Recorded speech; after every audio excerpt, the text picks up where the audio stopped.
usa a sua assinatura apostólica com o nome grego, porque ele vai estar levando o evangelho para os gentios.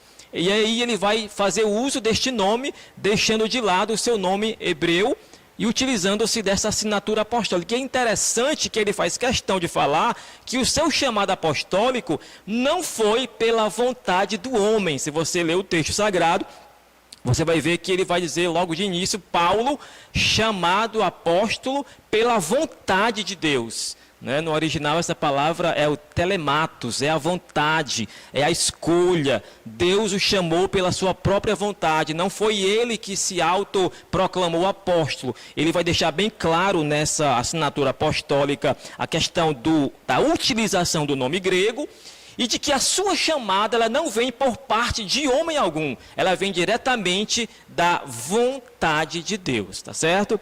E eu queria aqui passar para o pastor fazer também alguma consideração sobre esse respeito. E Paulo, utilizando-se dessa sua outra cidadania, que ele utilizou-a também quando ele foi preso, logo após aquele grande milagre que Paulo e Silas, eles cantaram na prisão, e quiseram, e sabendo os magistrados que ele era um cidadão romano, quiseram dispensar sem desculpas, sem explicações, e ele não aceitou. Ele colocou a sua cidadania romana com a autoridade lá, ele obteve as desculpas, as considerações, o respeito daqueles que o prenderam.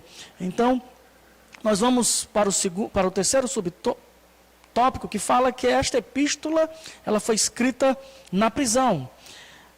A epístola foi escrita no período em que Paulo se encontrava preso em Roma. E Paulo, quanto tempo durou? Quanto tempo Paulo chegou a ser preso?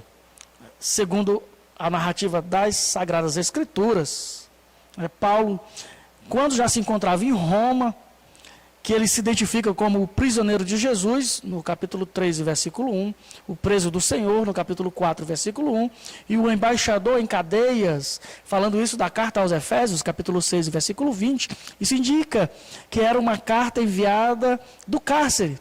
Por essa razão, ela integra o rol das epístolas da prisão, redigida aos Efésios, aos Filipenses, aos Colossenses e a Filemon.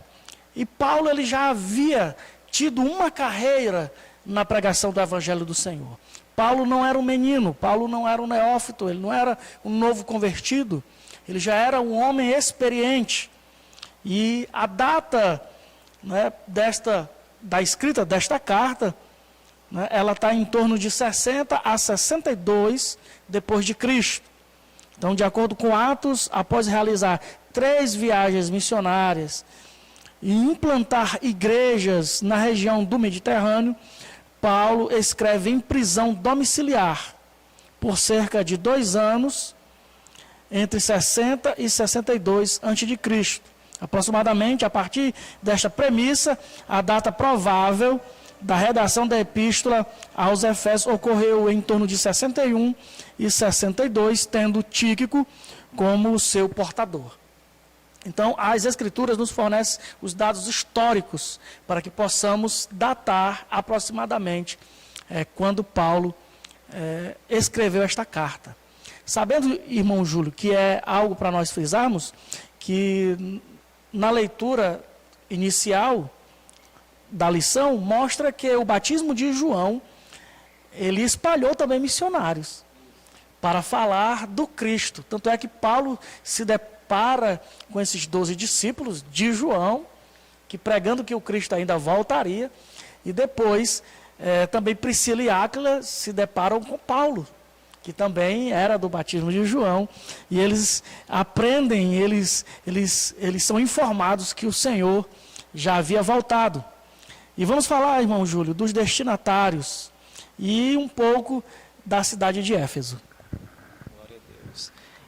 Pastor, mas antes de nós entrarmos propriamente nos destinatários e a cidade de Éfeso, eu gostaria também de falar, pegar uma deixa aqui do que o pastor acabou de falar sobre a experiência de Paulo, né? Ele falou que Paulo ele escreve essa epístola da prisão, e ele abordou aqui a questão da experiência de Paulo. E eu lendo um comentário que eu aprecio muito, de um autor que também é muito conhecido, Hernandes Dias Lopes, ele faz assim um traçado bem interessante com respeito a essa experiência de Paulo até chegar à prisão. E eu gostaria de compartilhar com os irmãos aqui, eu fiz aqui uma anotação breve sobre esse traçado que ele faz dessa experiência de Paulo. Ele vai dizer assim: o apóstolo dos gentios escreveu essa carta de sua primeira prisão em Roma. O missionário veterano, que o pastor bem colocou, não era um novato, um neófito, um novo convertido, ele já estava com uma certa idade, com uma certa experiência, com uma bagagem, um veterano. Já tinha passado por agrúrias terríveis antes de chegar à capital do império. Ele tinha sido perseguido em Damasco, rejeitado em Jerusalém e esquecido em Tarso. Ele já tinha sido apedrejado em Listra, açoitado em Filipos, escorraçado de Tessalônica, enxotado de Bereia, chamado de tagarela em Atenas e de impostor em Corinto. Enfrentou feras em Éfeso, foi preso em Jerusalém e acusado em Cesareia. Enfrentou um naufrágio avassalador ao dirigir-se a Roma e foi picado por uma cobra em Malta. Já tinha sido fustigado 3 vezes com varas pelos romanos e recebido 195 açoites dos judeus, conforme 2 Coríntios capítulo 11, 24 e 25. Ou seja, o velho apóstolo chegou a Roma preso e algemado. Durante 2 anos, ficou numa casa alugada sob custódia do imperador, vigiado pela guarda pretoriana, a guarda de elite do Palácio Imperial, composta de 16.000 soldados de escol.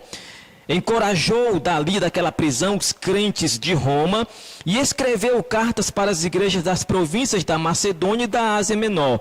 Longe de se considerar prisioneiro de César, e isso é muito interessante ser frisado, ele deu a si mesmo o título de prisioneiro de Cristo Jesus, prisioneiro do Senhor, embaixador em cadeias. As circunstâncias, nem mesmo as mais adversas, não levaram esse gigante de Deus a sucumbir na fé. E isso é muito interessante. Estamos passando por um momento crítico de adversidades, onde nós não podemos estar nos reunindo, estamos afastados, a situação não é propícia a muitas coisas, mas nada pode roubar a nossa fé, nada pode sucumbir a nossa fé. Ao contrário, o exemplo de Paulo, ele foi um canal de consolo para as igrejas, porque estava ligado à fonte eterna. Ele foi um arauto de boas notícias, um embaixador do céu, um homem que ardeu de zelo por Cristo e doou-se com a mesma intensidade até a sua voz ser silenciada pelo martírio. Então, que a igreja que está nesta noite ouvindo, assistindo esta live, possa tomar como exemplo este grande homem de Deus, que estava ali nos últimos dias de sua vida, após ter tido uma carreira brilhante, poder chegar ao ponto de falar: combati o bom combate, acabei a carreira e guardei a fé. Então, que cada um de nós possa tomar esse exemplo deste homem experiente na fé, que viveu uma vida abençoada e mesmo na prisão continuava dando frutos. Louvado seja Deus. A cidade de Éfeso, eu queria lançar para o pastor dar o início e nós comentamos logo em seguida, tá certo, pastor? Tá ok. E, irmão Júlio, a cidade de Éfeso teve o privilégio de, durante 2 anos, ser ensinada pelo grande apóstolo Paulo.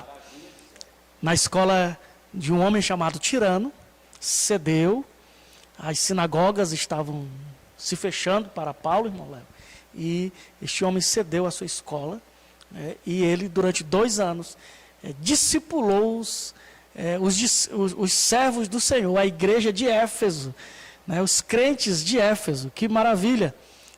Esta igreja era falando da cidade em si de Éfeso, era uma cidade comercial, tinha um porto, que já saindo do porto dava acesso ao mar Egeu. Ela foi fundada por volta de 1050 a.C. e tornou-se um centro político, comercial e religioso da Ásia Menor. atual país da